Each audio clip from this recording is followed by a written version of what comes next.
How do you build an economy when the smallest state by landmass that has the highest per capita income with the highest population, right, has the only functioning seaport in Nigeria, while everybody else is left to go home and dry?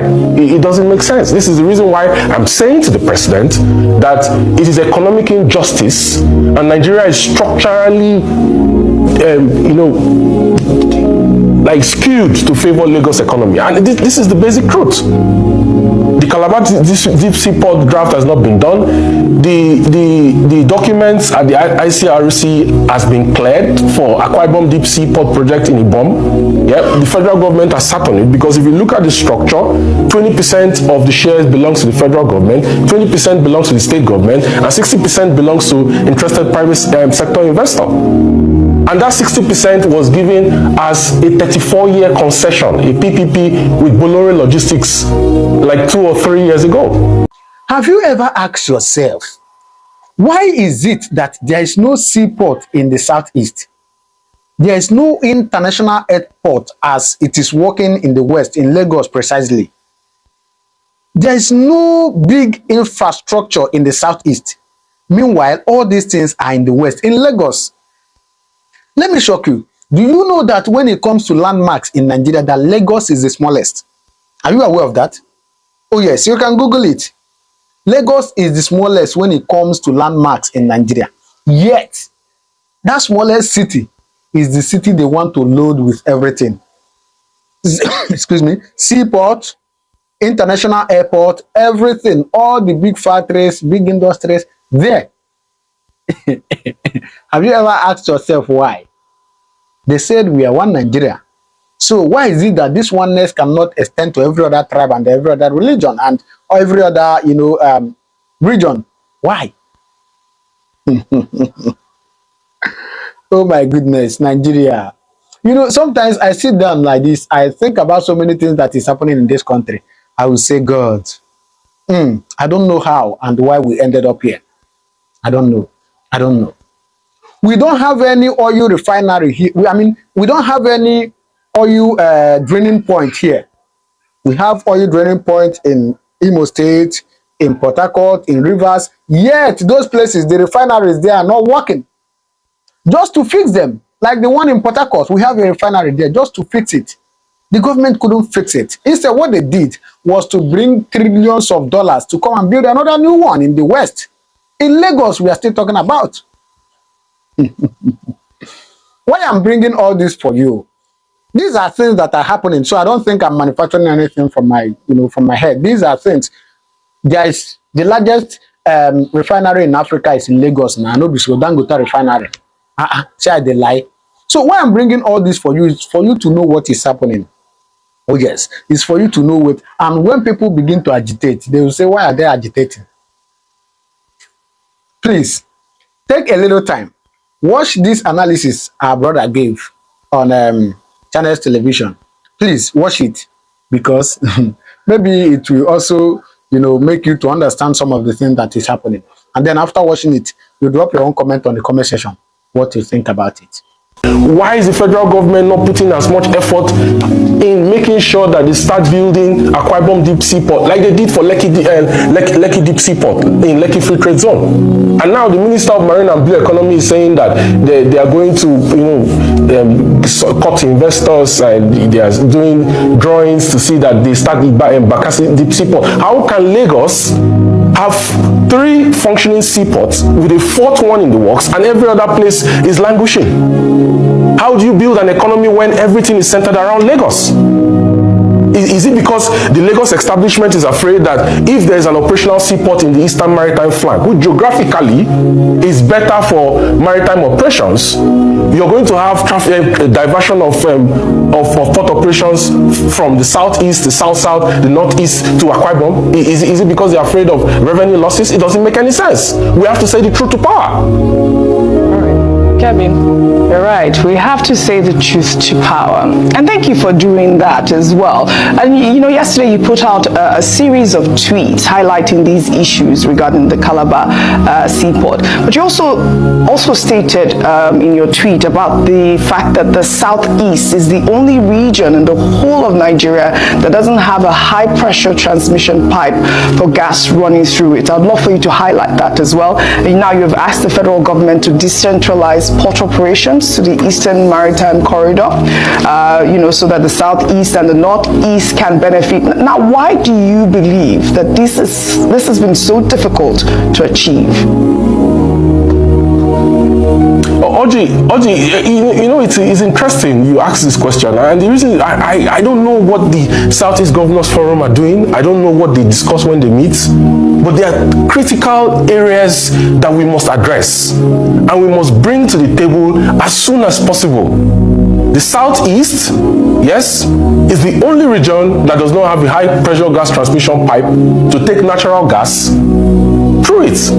You have the AKK, the Ajaokuta, Abuja, Kaduna, Kano. There is a part, the second phase of that AKK that goes to Gausu in Zamfara. Now, in that AKK, you have pressure metering and reduction stations in Gwagwalada for Abuja, you have in Kaduna, you have in Kano, and then you're also going to have in Gausu when the second phase starts. That AKK is what the government hopes to extend for transnational gas pipeline through Niger Republic to Algeria, even if I don't think that will be feasible because of the lack of diplomatic relationship between Niger Republic and the Nigerian government in Abuja. Okay? The Southeast does not have a pipe that runs through it, despite the fact that Abia State produces a lot of natural gas. In 2007, Ibe Kachuku designed Nigerian Gas Master Plan, and in that master plan, he put a 121-kilometer pipe that is supposed to extend from Aba to Owerri, to Enugu, to Onitsha, and then to Nnewi. The government says that no, they want to do a TNGP pipe extension from Abia State to Ajaokuta, and the second phase is going to go from Abia State to Enugu to Ajaokuta. That is going to take gas away from the Southeast, not through the Southeast. You need a pipe that extends that, because you need gas for glass fabrication, you need gas for urea, you need gas for power. 40% of the gas that is typically produced every day, either through associated gas that you get when you drill crude oil, yeah, or through non-associated gas fields, it's used for electricity. So how do you want to increase generation and increase feedstock to the gencos in the Southeast if you don't build a high pressure transmission pipe? Whose responsibility is it to make sure that this happens? It's the Nigerian Gas Infrastructure Company, which is a subsidiary of the NNPC group. So my question to the management of NNPC is, why have they refused to commission FID for gas pipes to the Southeast? Why have the Southeast Governors Forum not gotten into a meeting with the president to ask him why the region does not have a gas pipe that runs through it? What exactly is wrong that it seems that there is like a calculated power share between the Northwest and the Southwest, and until every other region in Nigeria gets permission from the Northwest and the Southwest, nothing happens in their region? It doesn't make any sense. How can Mr. President be talking about renewed hope and economic transformation and increase in the per capita income of Nigerians and prosperity for Nigerians about building a $1 trillion economy when everything is centered around Lagos? Somebody imports a 40-foot container from Guangzhou to Lagos, and it will cost him 5 or 6 million naira to truck it to Aba, and you don't expect that he's going to pass on that inflation cost to the people, considering the fact that we don't have standard gauge rail lines that extend horizontally from the Southwest to the Southeast. It's marginalization, economic marginalization, and we have to speak truth to power. All right, then if I can come in here, Mr. Kevin, and you have touched on very salient points this morning.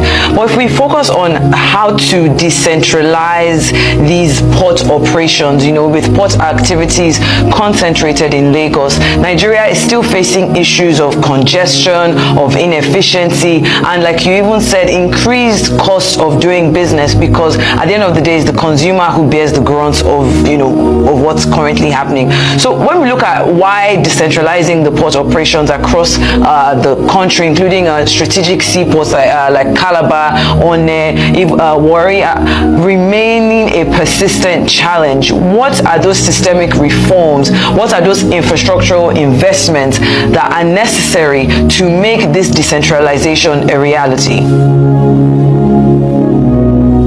I'll tell you what. Well, one of the reasons why house rent has been skyrocketing in Lagos, which also contributes to inflation that you have in Lagos, is because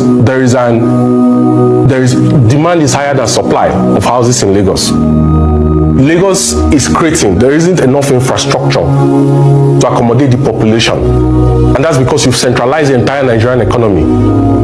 The contribution of Lagos to real GDP is 23%.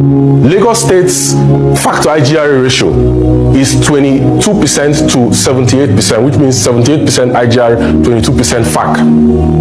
Lagos State generates 26% equivalent. Lagos generates revenues equal to what 26 states in Nigeria generates. 26 states in Nigeria, which means Lagos is the most viable economy. Okay? If you want to decentralize port operations, I'll give you an example. The proposed capex for the Ibom Deep Seaport is $4.6 billion. The share capital contribution of the federal government is about $920 million. The capital contribution of the Akwa Ibom State government is about $920 million. The capital contribution of the private sector investor, which was Bolore, that got a 34-year concession for the ports to build, operate, and manage, is $2.7 billion. How do you raise financing for the project?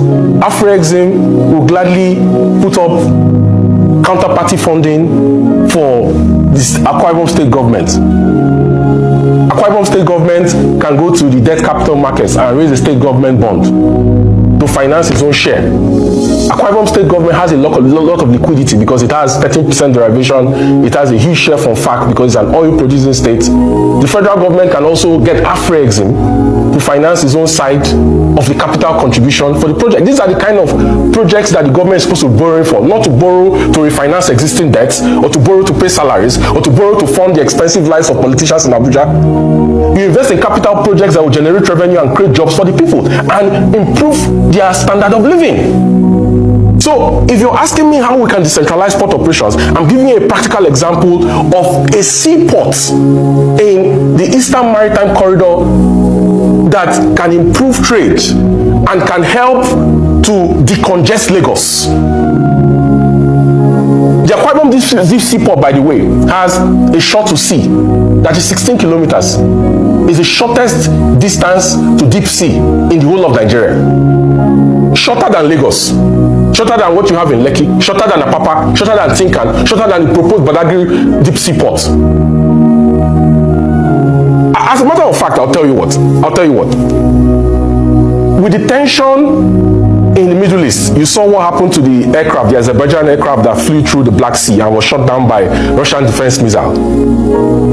The Black Sea is close to maritime operations. The Suez Canal is also closed. A report came out last week that says Egypt has lost $7 billion in 2024 because of the issues in the Middle East, because of Yemeni terrorists, because of Iranian militias that are causing havoc to commercial vessels. Vessels that are coming from Southeast Asia are diverting all through the Cape of Good Hope down to South Africa. And then they turn back either into Western Europe, to South America, or to North America. In fact, Afrexim early this year and late last year commissioned a study, an internal study, to find the number of bunkering hubs in South Africa. Bunkering hubs are basically like terminals within ports that helps you to refuel and repair ships. They didn't find enough bunkering. I think there are maybe 2 operational bunkering hubs in the whole of that eastern down to the southern hemisphere of Africa. Now, if that Akwa Ibom Deep Seaport is allowed to operate, you can basically build a bunkering hub into it for ships that come through the southern maritime flank, South Africa, the Cape of Good Hope, to sail all the way to Nigeria, refill, do any repair or maintenance before they proceed on their own onward journeys to Western Europe or to North America. The problem we have in Nigeria is that we don't have foresight. We bicker over the most mundane issues that doesn't affect the long-term prosperity and growth of the economy. The national debate is weak, it's shallow. There are critical issues we have to handle, and seaport operations is one of them, because you have governors going around telling you, oh, Kogi State got an approval to build an airport. An airport is not as consequential to an economy as a seaport. And if we don't tackle critical infrastructure, we're only going to keep dreaming and wishing. All right, so you have seen it. Do we still need to talk more? No problem. Drop your comments. Let's discuss at the comment section. Thank you very much. I'll see you in my next video. God bless you.